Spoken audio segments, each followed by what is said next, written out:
Not me. Never, never, never, ever. Oh, and all that Come stuff on you now. said before I hit the go live button. You're only gonna that's gonna be someplace where I know there's no cameras or microphones. I'm gonna start dropping names. I like to talk about people behind their back, not to their face. So Mm-hmm. I've always tried to live by the motto: if I don't say anything about someone unless I'm willing to say it straight to them, face to face. That is a good philosophy. I've stuck to that. I've had my moments when it's just me Well, talking to myself. Right. Well, that's different because I don't have there's not a lot of Jeff Kirshner controversy on the street. Like I've never heard of a Kirshner beef, out there. So I hope not. I don't think so. Yeah, I'm sure there's one out there. Someone. Oh well, we all think of two right off the top of my head, Jeff. Yeah, I'm sure you could. Especially that guy you cut off this morning. The who? The guy you cut off this morning. Maybe that was just Yeah, maybe it was. Well, listen, we can't be around as long as we have and never have any feathers ruffled by anybody. So that's true. Well, they always say you're not doing it right unless you ruffle the feathers. Yeah. Maybe too many people like it.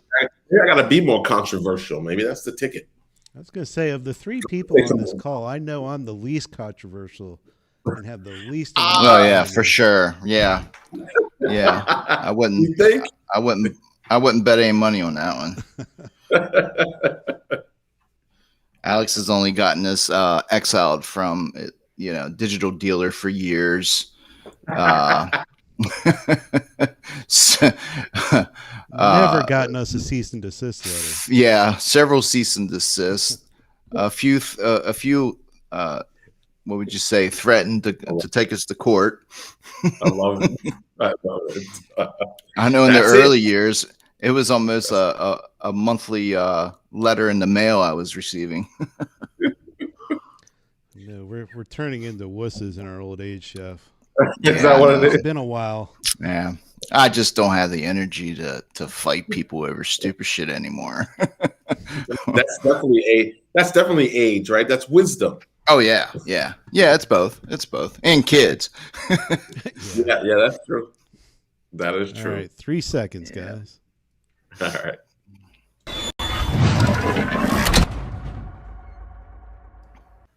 All right.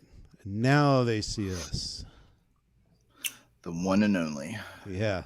Isn't that's your Twitter handle, isn't it? The one and only, or is it the one? No, the real. It's the real Cory Mosley, isn't it? No. Let's get this clear.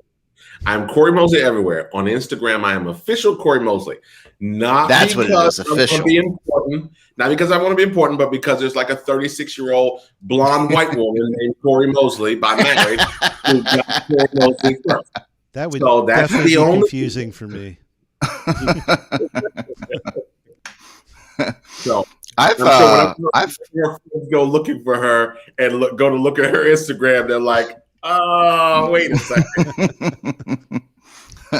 Have you ever had anyone else reach out? I've had a few people back in the day reach out because share the same name. And there's this guy. There's another Jeff Kirshner out there. And for the longest time, at least once every 6 months, he would try and hit me up for the Twitter handle because I was on Twitter like when it first came out and had my name signed up through it.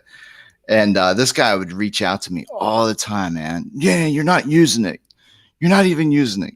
Let me have it. I'm like, no, I don't post, but I read. Right. Yeah, it's. I was like, you've got jeffkirshner.com, so we're even. Right.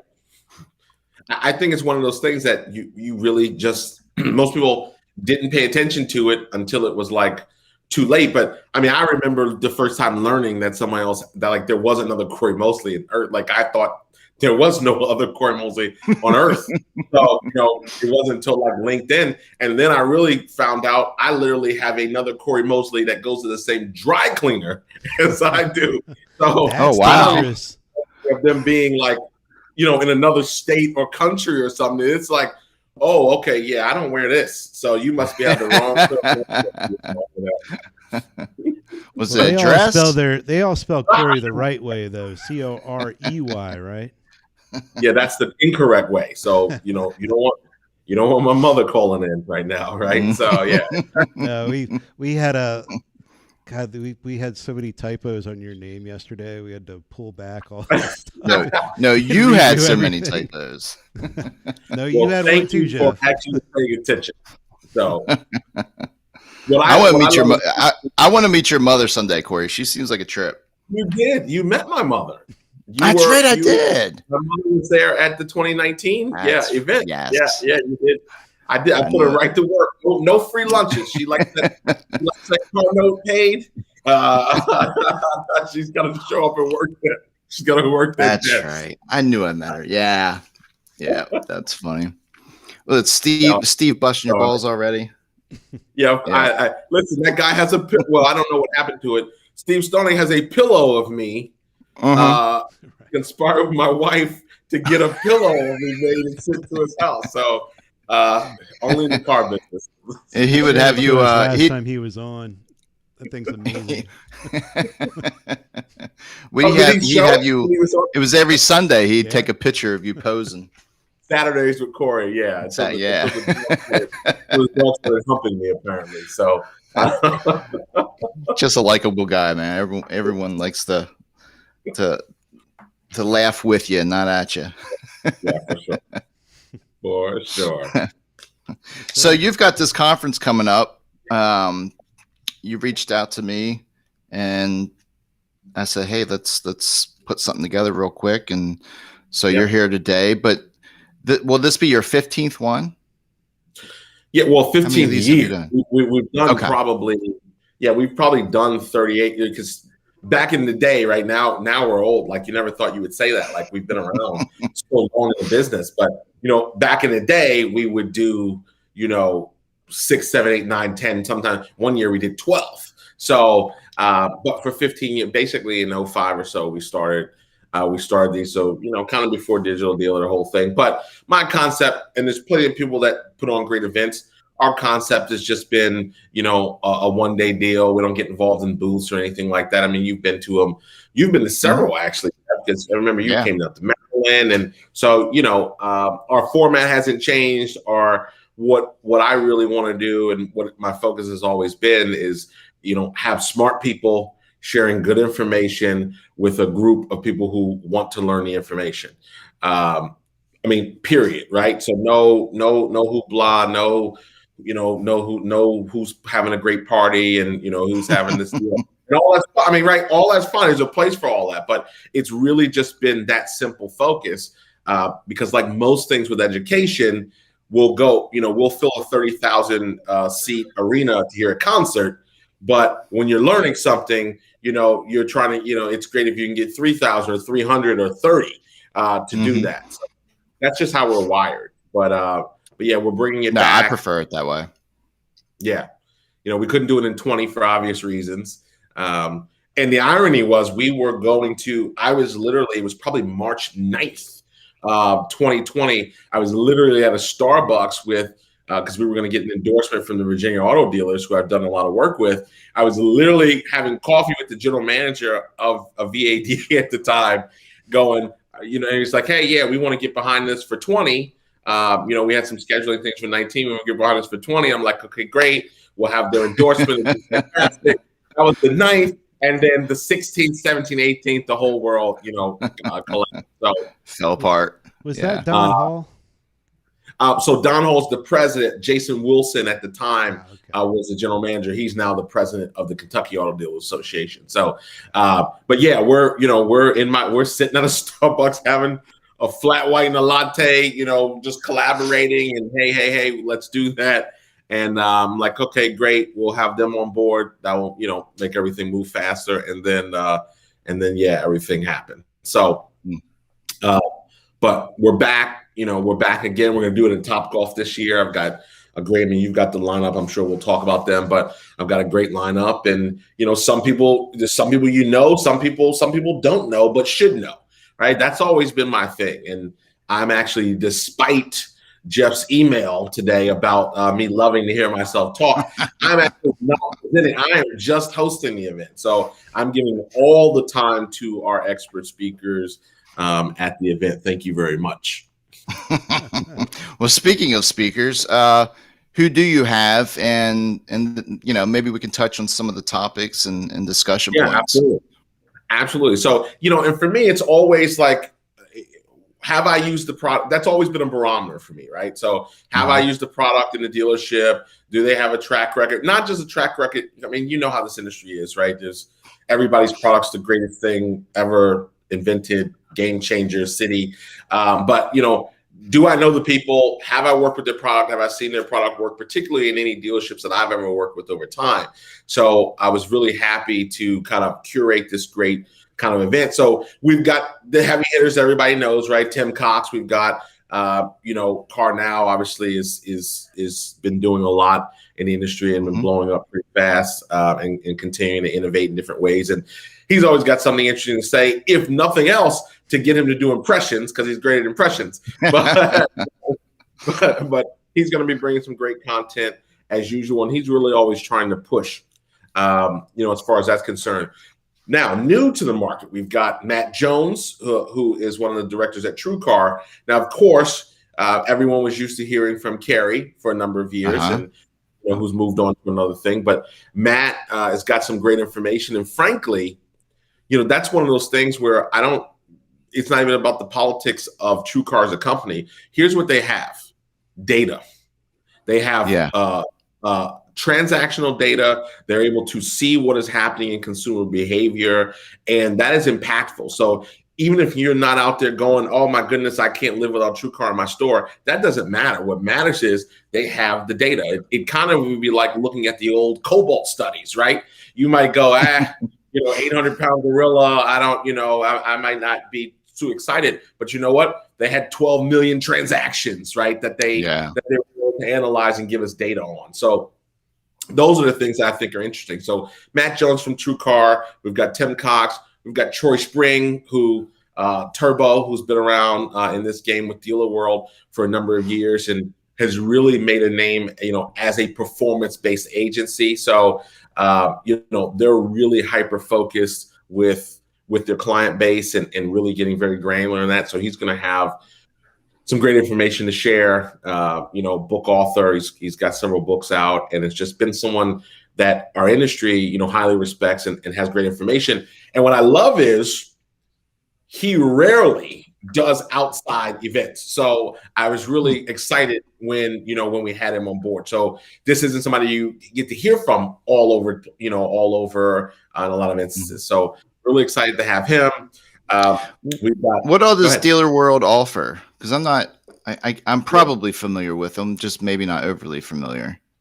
So they're really, he refers to them, and obviously he can say this better than me, but, really I've worked with them in several stores, and really they will come in and as an agency, right, is what you think of an agency, but really go more on this performance model, right? So where a traditional agency, maybe you're going to give us a percentage of your spend and, we're going to work on these things. They're really tying the ROI to their model also. So they're, doing a lot of awesome things in the digital space, in some of the areas that a lot of people play in the pool. But what I like about them is, they are combining some traditional. They're not abandoning traditional, but they know how to blend the traditional with digital and drive conversions. And I've watched them in several of my stores over a number of years do that very, very well and pay attention to the client, because you know how that goes, Jeff. So there's getting the business and there's working to keep the business. And then there's really wanting to be a partner, that partner vendor conversation that often gets talked about in our industry. He's just done. That's usually where it falls apart. Yeah. And I like no nonsense people. So yeah. What'd you say? I said that in single sign on, the promises that'll never be achieved. Right.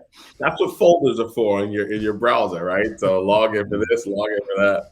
Right. But yeah, so that's their deal, and he's really going to be talking about how disruptors. So outside of auto, right? What are some of the consistencies in the people who disrupt the market? Like, what are those traits, and how that can be applied to the automotive industry, particularly at the dealership level, and how dealers can better engage in that disruptive manner. And I've said this for years, right? What is the separator, right? Mm-hmm. What makes sure the cars look the same now, right? Because they all hire the same designers. The ex-Audi guy is designing Kias now. So you've got vehicles that look the same. I thought a Kia Sportage was a Porsche Macan coming down the street the other day. One got me yesterday. I was shocked. Right? Yeah. So it's kind of, so we got the same designers.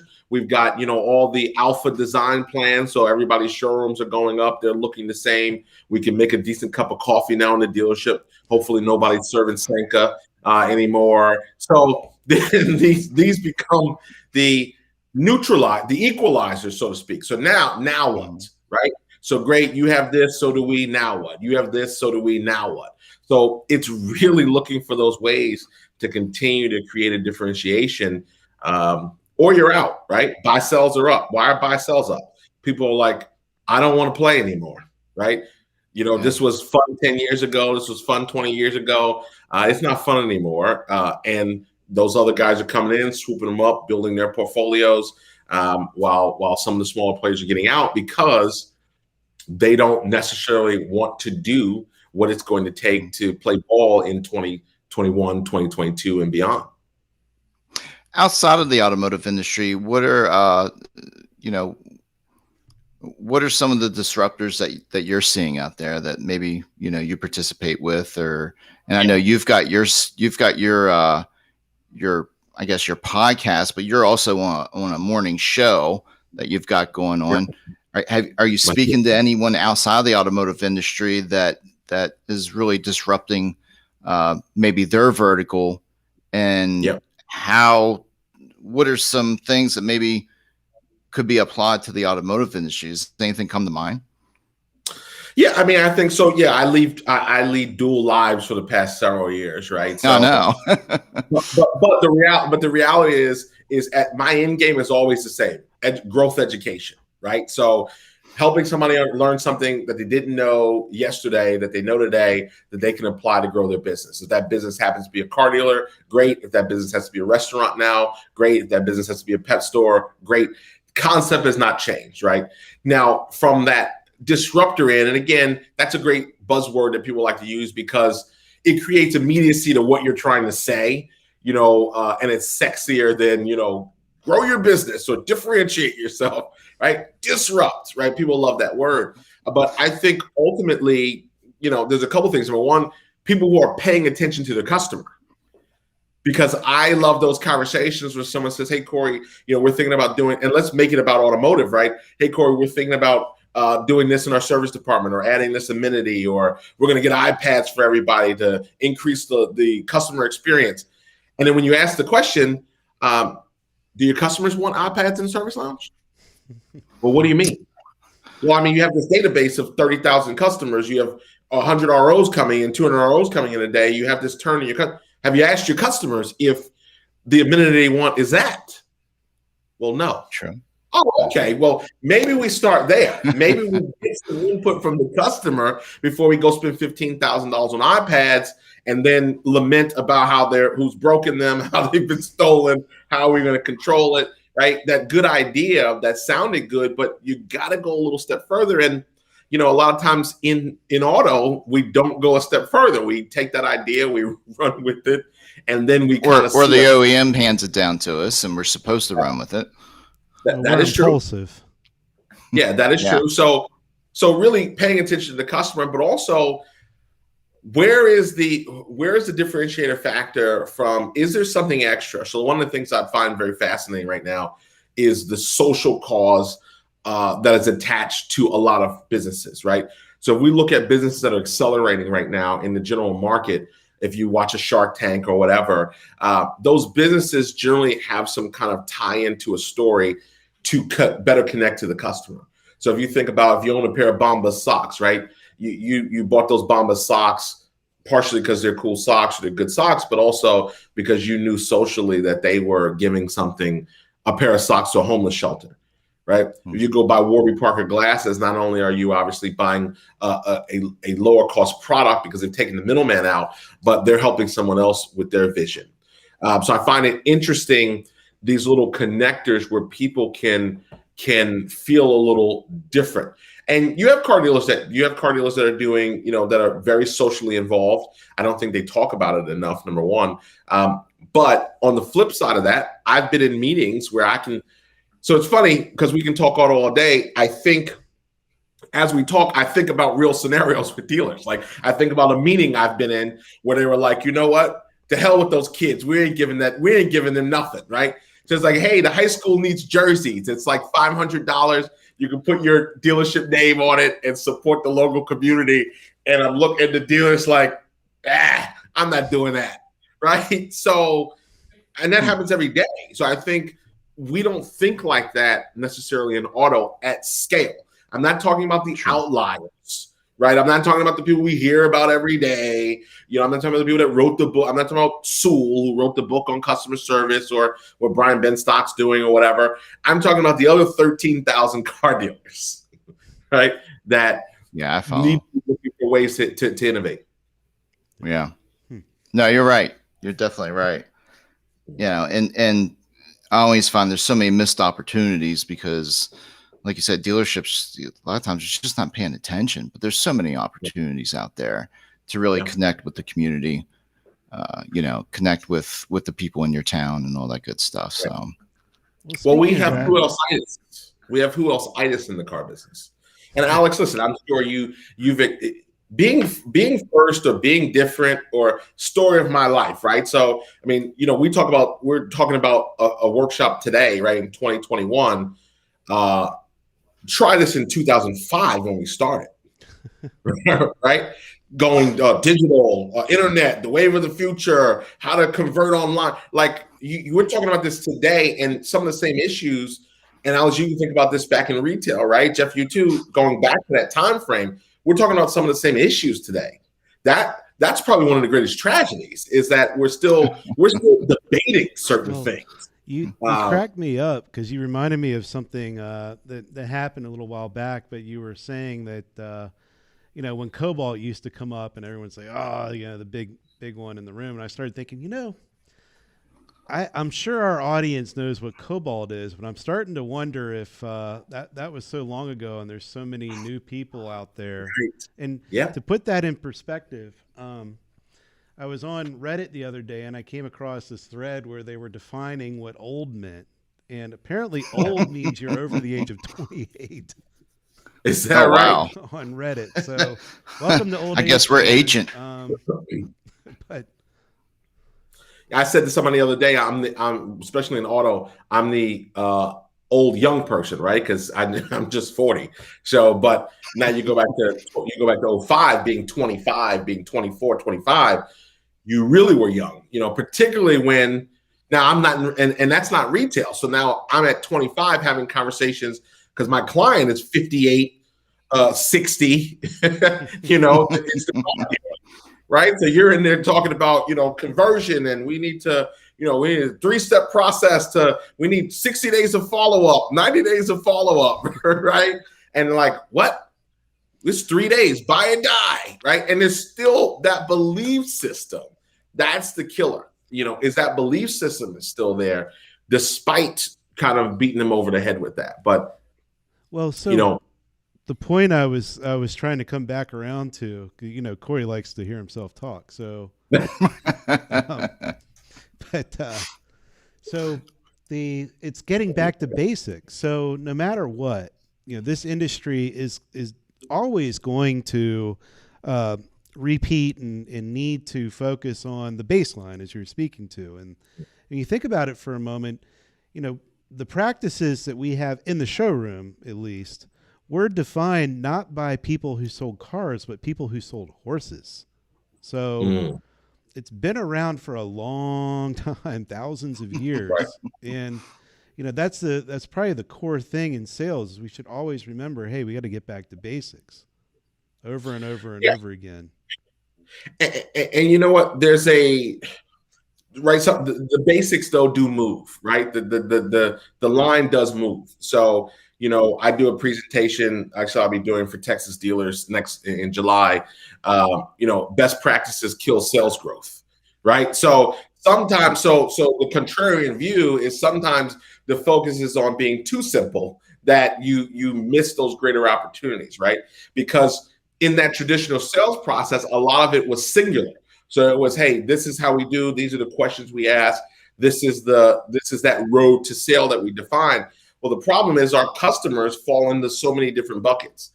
So if you're hell bent on flipping a customer through the worksheet when they get into the store, and you're just going through the same thing, not recognizing the behavior of the buyer requires something different, that's the leakage, right? Sales effectiveness doesn't dip because you did one thing wrong. It's the repetition of missing opportunities, the collective number.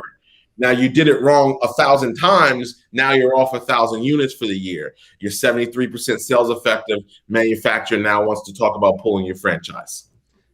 So on that note, the craziest one that's driving me nuts right now is and this has been going on forever. I mean, so you think about the customer who comes into the car buying journey, right? They might start, by seeing some ads. They might not necessarily be like, okay, I'm buying a car now. They might see, oh, that BMW over there is $399 a month because they saw it on TV. Or, that Honda Accord over there is $299 a month because they saw it on a billboard or something like that. Yeah. And they start to subliminally catch this stuff. Usually it's OEM ads. So they start to see that, sports show or whatever. And then they go to the OEM website if they're a new car shopper, and they see that ad again, and then they go to configure their car. And guess what the price or the payment is? It ain't even close to that. And there's no way to figure out where the hell you come up with that. But then they might go to a third party and start to move into a price shopping mode. So you go to Edmunds, now you're being presented the invoice. Here's the invoice on that car. And, oh, by the way, here's what your trade's worth. And that's also a number. So now you're trying to do mental gymnastics as a customer of like, how do I turn $40,000 into $400 a month, or $500 a month or whatever they're truly trying to achieve. Because they don't know that 40 grand is there's no way to get to $400 a month without money down. So they're just not thinking that way yet. So then they get to the dealer, and maybe there's an ad or something the dealer sends out. And usually that's a regurgitation of the local or the regional ad or the OEM ad or whatever it is. It's the New England package. And then you go to the dealer website, and you might find the ad as a slideshow or something, but then you try to equate that to the vehicles there. And in a lot of dealer cases, now you're back to a price. And now you go off to the payment calculator. And most of these payment calculators have 9% APR built into them. So you're going in and saying, okay, 60 months, $40,000. Oh my God, $800 a month. That's nowhere close to where I want to be. And then, go on and on, go into a digital retailing tool, and you go down that tunnel. If you get through it, and don't abandon that because it's kind of scary. Then you might find, oh, it's really like $600 a month. All right, great. But then now you're going to get an email from the internet department, and the internet departments don't quote payments. They're back to maybe giving you a price if you've gotten it out of them. And that price is going to be probably around the invoice. And then eventually you say, okay, I'm coming in. You go into the store and you get greeted by a sales agent. And where do they start you? Sticker and rough black. Back at the beginning. Yep. Yeah. So, what's driving me nuts, and every shopper's journey through this is a little different, but basically we've got this very disjointed way of showing the consumer numbers on a car, which is all they want. How much is this thing?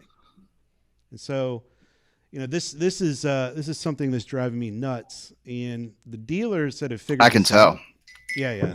But the dealers that have figured this out and are presenting the same thing, showing the customer the same number in their ad, showing the same number on their website, quoting those numbers from the internet department and then starting the customer on their first pass in the showroom right there are experiencing something very new in this digital age.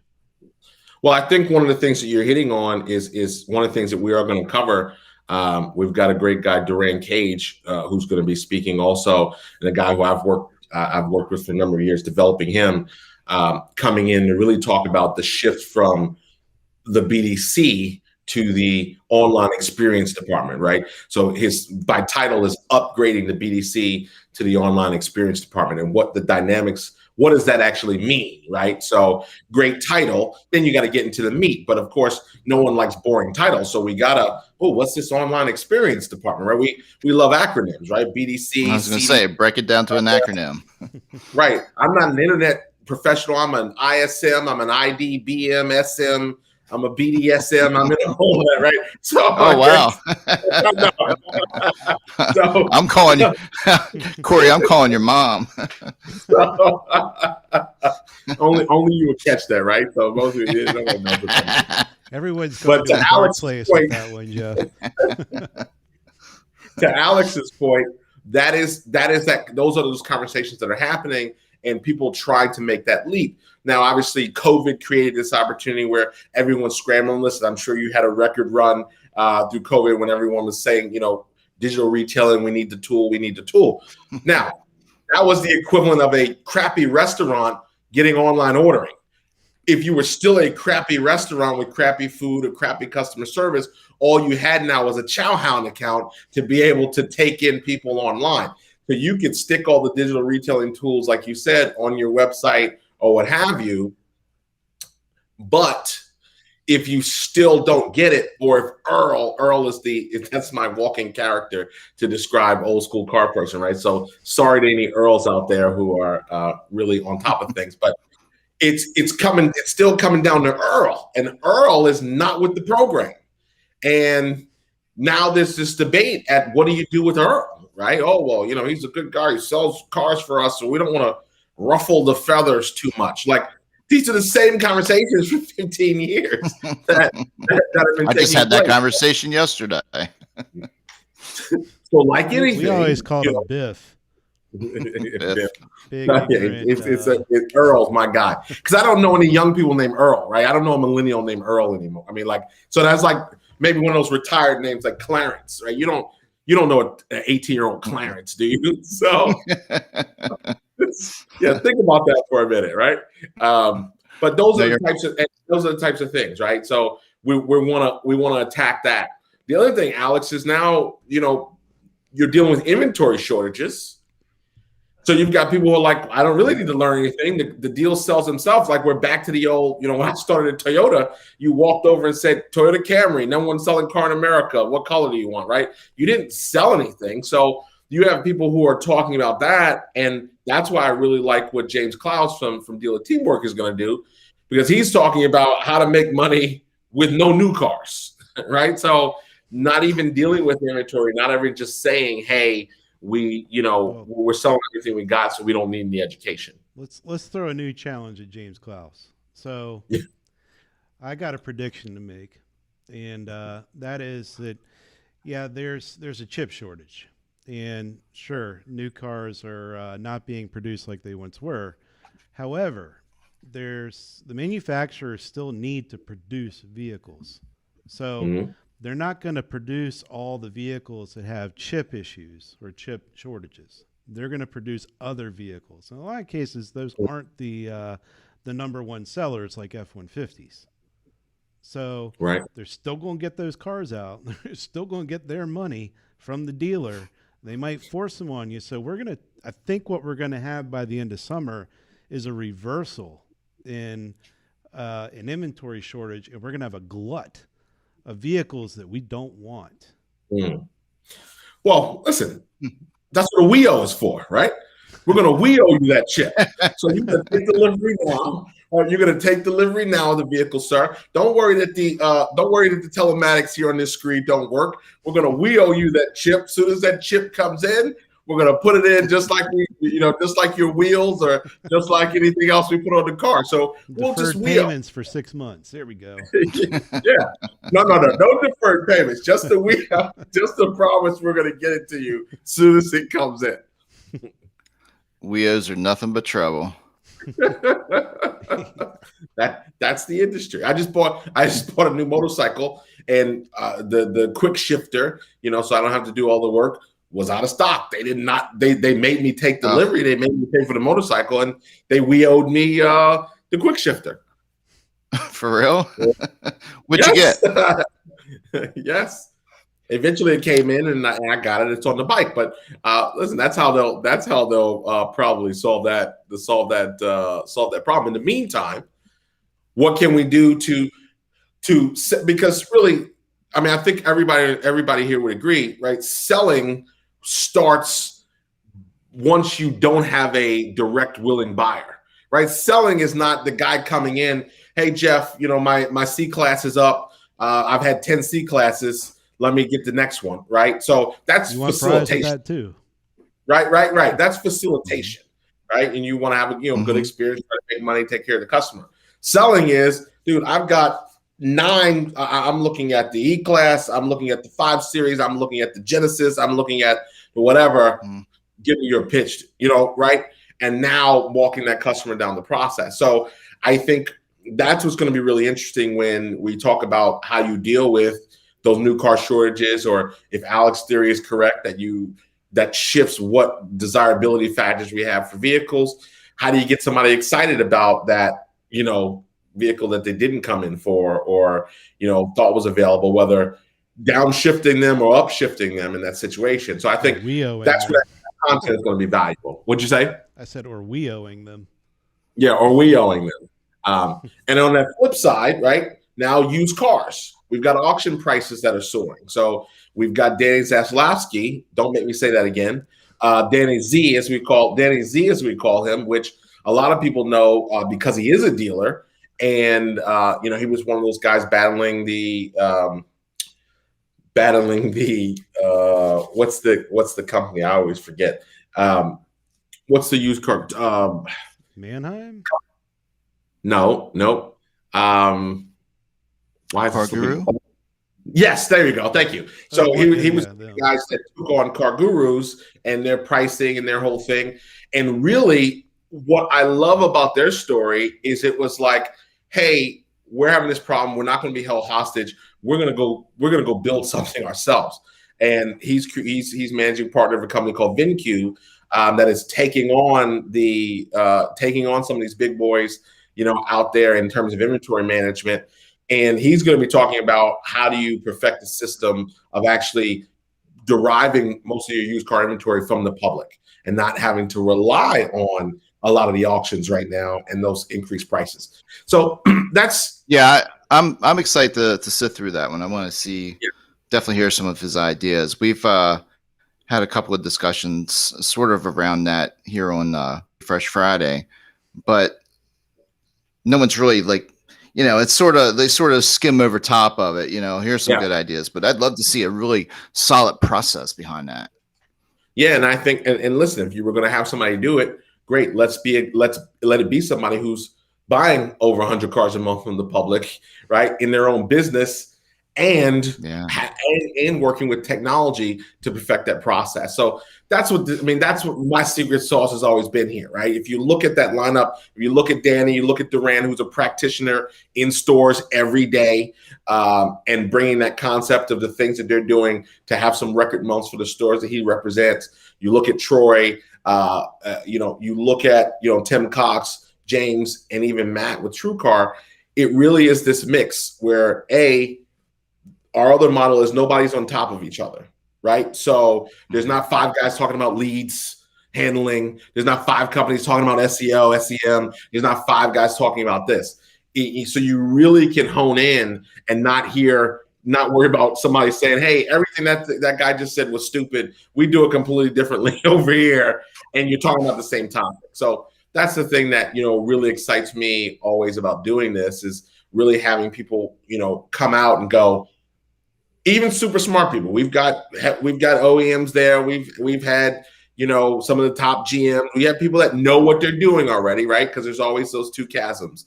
We don't know, we want to learn, and we know what we're doing, but let's check it, right? Let's continue to stay ahead, of the curve, and really trying to have something for everybody there. And I think, Jeff, you made a great point. I mean, that's why you come, right? You don't need one-on-one stuff. You're a practitioner. You know what's going on. But you know what? This does sound interesting. So I want to pull that nugget out, and maybe it's Danny Z, and then maybe you're on your phone the rest of the time. I don't know, but there's going to be something. There's going to be something there for everybody. And, in the middle of the day, we're going to crack some balls. I hear James Klaus is a monster at golf. Troy Springs supposed to be crazy too. So we're going to also have some fun there and see who's the king of automotive golf. How's your swing? Yeah, I'm hosting. All right, we'll partner up then. I've been on the greens in forever, man. Okay, that's it. Can you putt there? We have 6 bays, so we'll make sure that you are in my bay. We just show up for the alcohol, Jeff. Yeah. I'll be spending the evening with Cory. So, Cory, one more time. It's been a good 30 minutes since you told people where it is and how much and when. Yeah, absolutely. So we're in Richmond, Virginia. We're in my hometown, RVA. So listen, I understand if you're watching this and you're in Colorado, you might not want to fly in for the day. You're in Maryland, you're in DC, you're in Pennsylvania. We've got guys coming from far as 5-6 hours. You're in Jersey. There's no reason why, you can't drive in or hop in here. You're in Atlanta. That's a straight flight. So we're right here in Richmond. We're doing it at Top Golf. June 22nd is the day. June 22nd, we're doing it. Again, the investment is a no-brainer. We got a $199 ticket, right? I don't do these things to get rich. I do these things because it's an opportunity for people to step outside of their bubble for the day, step outside of the immediate things that they're dealing with, work on the business instead of in the business. And that's really the concept. So $199 ticket, we're not going to have 200 people there. We've got an intimate space so people can actually learn, interact with the speakers, because people hate that, right? You're in a big audience, guy speaks, then we shuffle the next guy off because, you got to get your dongles and stuff attached for the next guy. And then nobody even gets to the speaker. So everybody's going to stick around. We're going to be there. We got morning sessions. Then we're going to crack some balls in the afternoon, and then we'll close with our afternoon session. So we really we wanted to have it creative so everybody was engaged, and they can go to mosleyautomotive.com. Simple enough to sign up. Jeff will be there. Big old red register now buttons on the website, right? Yeah. And you can meet Jeff. And June 22nd is a Tuesday, correct? Yes. Okay. Yeah. Yeah. I'm going to keep talking over you because I know you're about ready to say something smart about me being there. I was just, people want to meet you. People the dealer refresh guy. So listen, everybody, all 3 of us here are known in the industry we're not egomaniacs, right? But it's remarkable what you guys have done. You've committed to this, man, for 10 years 16. You just celebrated? 16. 16. Yeah, crazy. So you can longer than you've been having your conference. For 16 years. Look at you. Look at you. But committed this you've been committed to this for a long time. This was not something you had to do. This was not something you have to keep doing, right? So this is something that you guys do because you want to get information out in the market. You want to help people similar, right? So don't be humble. There's people that want to meet you. Somebody's going to come up and go, "You're Jeff Kirchner." That used to happen way back in the day. What's sort of switch gears a little bit. What's been, I know for us, like our competition, just from a user base, has mostly been just the other social media sites such as Facebook. I'm sure you've seen the same thing as well. You probably do you spend any time on the different group pages on Facebook? Are you still on Twitter? What is Cory Mosley's daily social media tasks like? Adult Friend I'm just Well, I will tell curious. you. by Jim Ziegler. Yeah. Oh. What'd you say? Oh, I said Adult Friend Finder by Jim Ziegler. I have tried to subscribe to the so Cardone said to me a few years ago, he said he said, I use social media, I don't consume social media. That was his statement, right? He uses it, he doesn't consume it. So I will say that if it's things that are outside of my immediate circle, I don't consume them as much, right? So I'm more interested in putting out content, and I'm fortunate that I don't have to put it all out myself. I work with agency people, I work with PR people who do that, but it's always a give, right? So 15 business growth series, give ebook, give. It's the give. So as far as consumption is concerned, I mean, I've tried to get into the TikTok deal. I am not. Did you miserably fail at that? I know I did. Well, you know what it is? I am an introvert at heart. Mhm. Right? It doesn't appear that way because obviously I speak and I coach and I train people, but I'm an introvert at heart. So I can't bring myself to this idea that I would have this phone on me everywhere I go, and like I'm filming myself with everything that I'm doing. I'm going to go over to my desk here when I get off with you, and I'm not streaming. So I can't get into that concept. And I feel like if you're not comfortable with that, it becomes much tougher to try to be in all these mediums. So I kind of stick to Instagram, I stick to Facebook, and then, I work with business. I do B2B. So obviously we're on LinkedIn. And if you're in my circle, I try to catch everything that I can, right? If it's a birthday, if it's a promotion, if it's, I know you guys were celebrating the anniversary. I had the years wrong, but I caught it enough, and I probably even said something. But that's where I try to stay connected and have concern at that level more as a person than as a promoter of something, right? So somebody's dad is sick, right? I try to remember that, and then we'll reach out, whether social, and if I know them, like on their phone, then I want to follow up on that. Hey, how's dad? How's mom? So I try to pay attention to those things in between. Obviously at the end of the day, I'm not, my goal isn't to be an influencer. My goal is to create revenue for my company. So yes, I honest to get to the event. Me just talking about the event does not help anybody, right? And if you guys like food and things like that, that's where the ticket, that's what the ticket happens. But I think that's really how I look at it. Am I on Twitter? Yes, because you're right, you want brand consistency. But since I'm not political, I think that's really a good play if you're hyper focused on real-time information. That's where I think you see the Twitter sphere really going. I follow a lot of people on Twitter doing the political kind of thing, but same. I said to myself, actually, funny you bring it up, because I was looking at my Twitter feed. And I'm like, last time we posted was like whatever, and it literally was like whatever ago. So I think that's the key. But from a consumer end, be where your customers are. Bottom line. Oh, shout out to James. We were talking about it. Be where your customers are. That's the responsibility, right? You sell a product to 10 to 19-year-olds and you're not on TikTok, you're insane, right? You sell, right? So it's with the customers. You sell B2B and you're not on LinkedIn, you're insane, right? How are dealerships? I'm not in dealerships every day anymore, like the last 10 years, but at that tail end, I go, who's on LinkedIn? And I go for a hand raise, and almost nobody in the room would raise their hand. And I'm like, dude, why wouldn't you? That's the marketplace. That's the referral market. Why don't you have 60 referrals? You're trying to get Google reviews, and that's cool. Why don't you have professional reviews from all your customers on LinkedIn? Why don't you have 100 of those?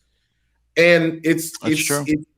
We have to, auto as an industry, and I see a lot of great strides with different players that have come into the space, and I'm so thankful that there are players that have taken the mantle and are really going deeper in an area, because we have to get better at self-responsibility. right? There's somebody right now that's like, I'd love to go to this event, but my dealer won't pay the $199. So you know what? They won't go. They won't pay. They won't learn anything. That is the most retarded, craziest thing I've ever heard. And if we were in real estate, they don't pay a damn thing for you, right? So you want to make it in real estate, you better go to the seminar, go see this guy, you better get this product. We give you an umbrella, Century 21, Remax. We give you an umbrella to operate, but you need to go make it happen. In our industry, well, my dealer's not getting me any training. So, okay, great. You'll remain untrained then. That's what you're saying. You're willing to do that. And that's changing. Yeah, I never. Well, is I, that I never quite. Well, sorry, Jeff. It's my turn to talk over you, I guess. But yeah. So in the car business, unfortunately, and this was my experience when I was selling cars, is you ask most of the guys I was selling next to why you were here, and they would say, well, the IRS took it or she took it all.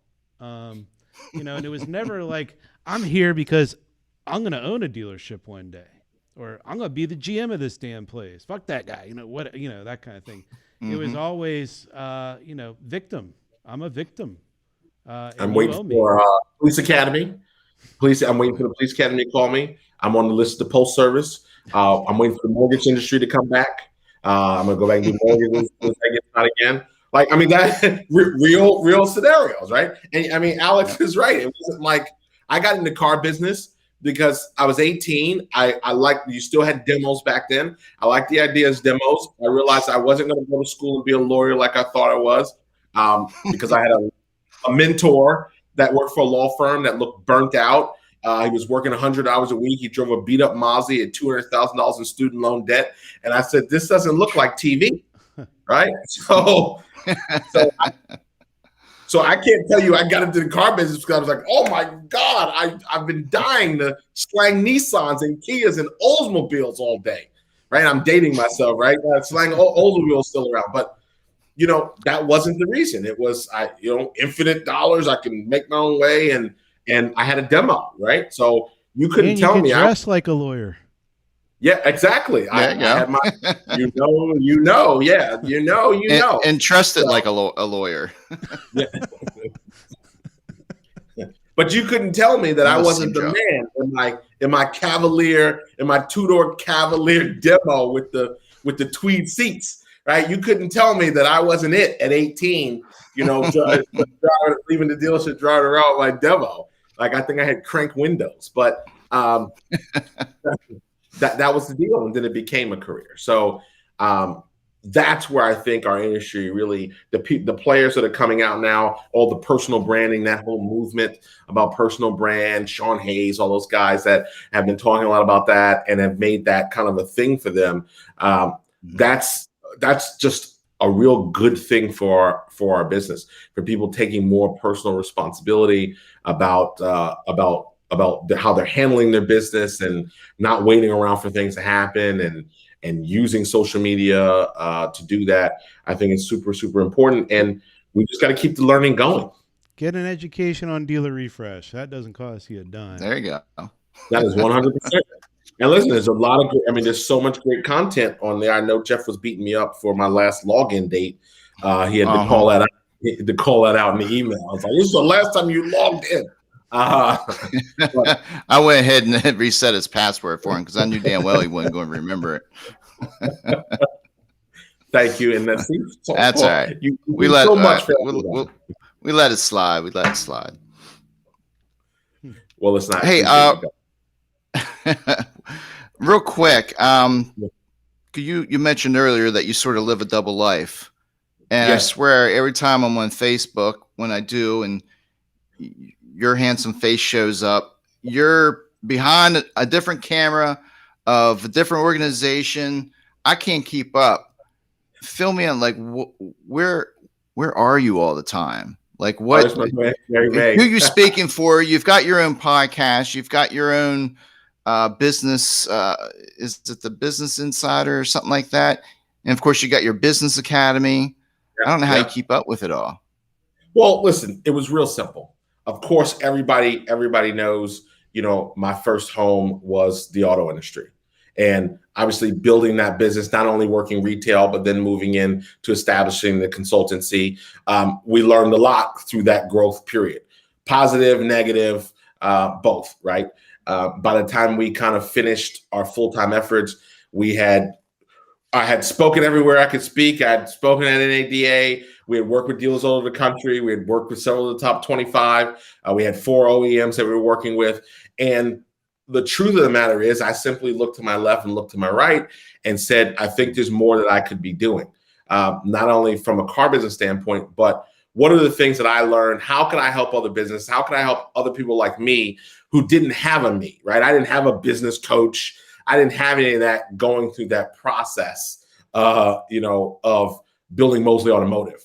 And we got to a point where that just became a passion and something I wanted to do. So over the last 4 years, that's what I've started to explore. So I don't do retail. I don't do retail consulting work or anything like that at the automotive level. But my goal is to continue to drive the mission of helping auto dealers, helping people in the industry get better. So that auto visibility is seeing me do these types of events where I'm not inserting myself. You're not going to hear from me for 2 hours, right? There's great content going to come out of here. But I also know, I don't know what smart remark you said there, but okay. But I also know, I also want to make sure that we're curating the right content that the industry needs to hear. So you will see me in these capacities. You will see me on CBT, where we did a 10-week series tackling diversity in automotive in dealerships. So I hosted that and co-produced that with Jim.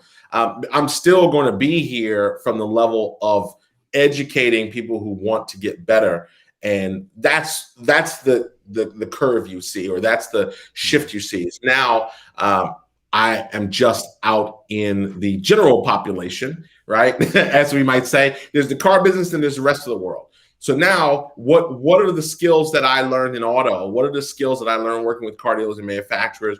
What are the strategies that we use for them that now work at the restaurant, that now work at the pet store, that now work with the guy who has the video production studio, that now works with other coaches and trainers? So I have several people in auto that I coach in my programs who sell stuff to car dealers, who are building their own coaching, consulting practices also. And I obviously know a few things about that. So my ability to pour into them, my ability to advise.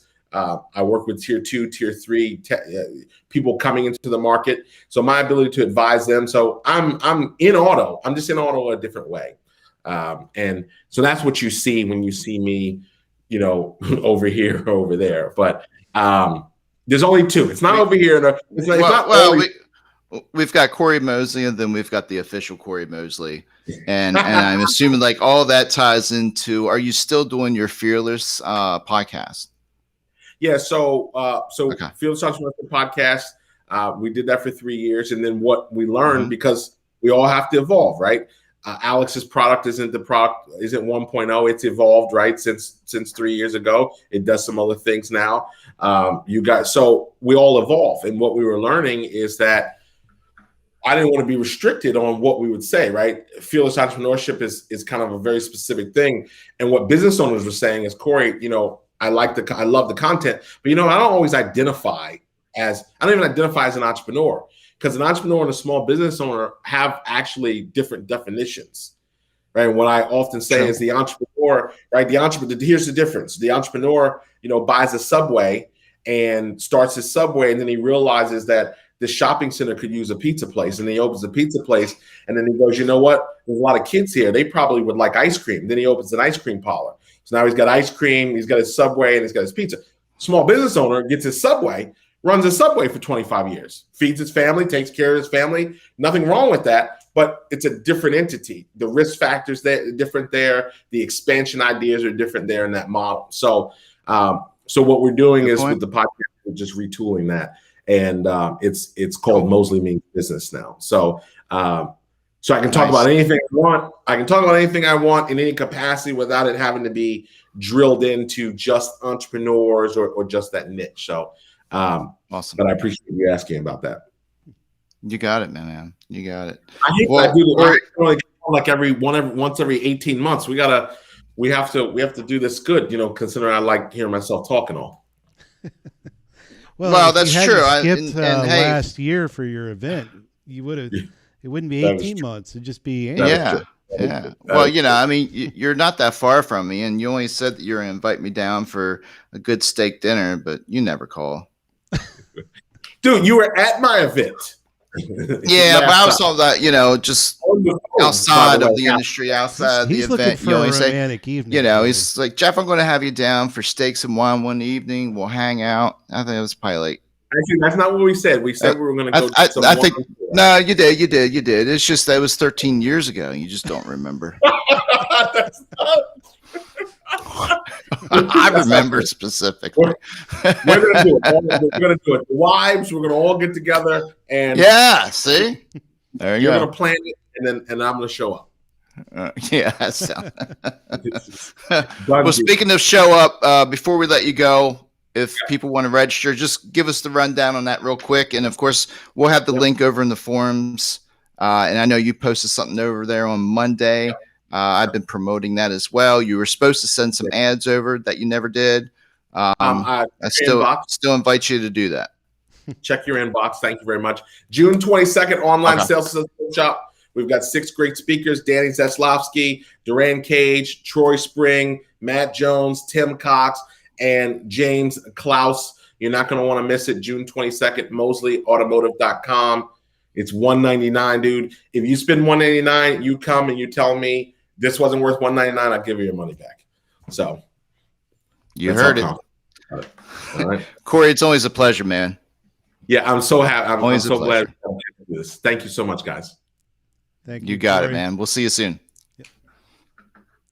Better see you soon.